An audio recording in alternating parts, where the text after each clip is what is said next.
Very good evening, friends. We're going to see the question from Audit of Banks, May 26, Mark 1, question 6. So, it's one of the very important question because in January 26, a similar question was asked from Audit of Banks. So, pay full attention. I'm sure it's going to be handy for you. So, Mrs. Ellerman and Co. C has been appointed as the statutory head of Integrity Bank for the financial year 24-25. While reviewing the loans and advances portfolio of one of the major branches of the bank, the audit team examined certain credit files and operational records. During the course of audit, the following observations were made. First is a cash credit facility of Rs 12 crore was granted to Bright Metals Private Limited, mainly on the recommendation of the branch credit officer.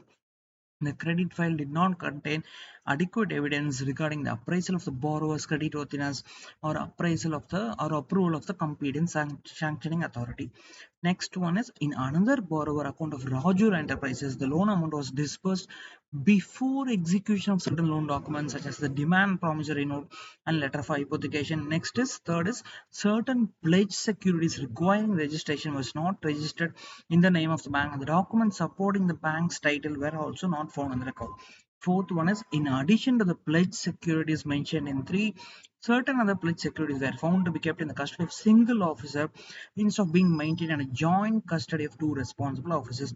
Fifth is in certain cash credit accounts secured by the inventory, the branch had not maintained the prescribed margin against securities as per the credit policy, aligning with the directives of the Reserve Bank of India.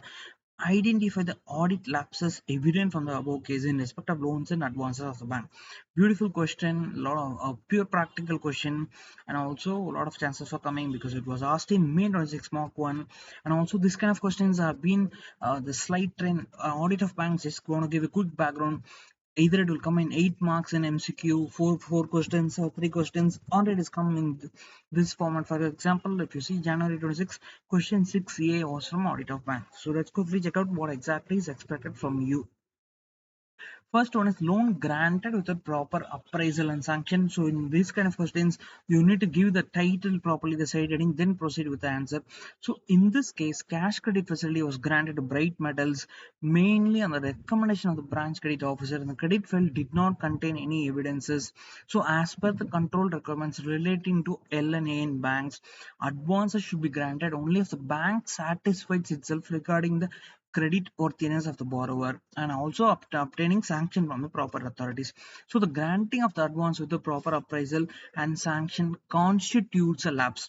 You should conclude, you should try to reproduce at least these terms as it is. That is, it constitutes a lapse. What is it? Because the granting the advances without proper appraisal and sanction constitutes a lapse. That's it. This is the first answer for the first one.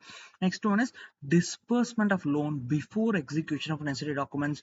So the auditor observed that in case of Roger Enterprises, the amount was disbursed before the loan documents were executed. So, however, all necessary documents such as agreements, demand proposal notes, letters of I should be executed before the advances are made. So, disbursements of funds before execution represents a procedural lapse. First one was it constituted a lapse. Here, in this case, it is procedural lapse. That's why I often emphasize if you enjoy every question and read deeply, there is no way you will forget anything. So grasp this minute concepts carefully. Next is securities not registered in the name of the bank. It was observed that certain pledge securities requiring registration were not registered in the name of the bank, and supporting title documents were not available. So as per the prescribed procedures, all securities requiring registration should be registered in the name of the bank, or otherwise should be accompanied by the documents sufficient to establish the bank's title.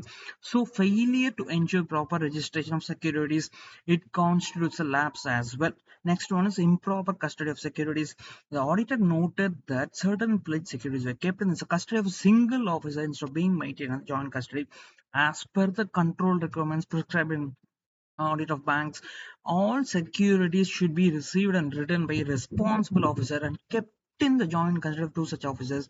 So keeping securities on the custody of single officer indicates, I repeat, this is very important, keeping securities under the custody of single officer indicates weakness in internal control over safeguarding of securities. That specific emphasis on weakness in internal control is very, very important.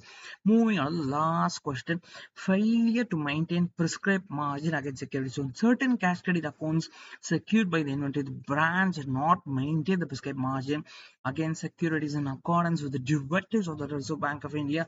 So banks are required to keep sufficient margin against securities to cover any decline in their value and to comply with the RBI directives. So hence, failure to maintain the required margin indicates non-compliance with lending norms.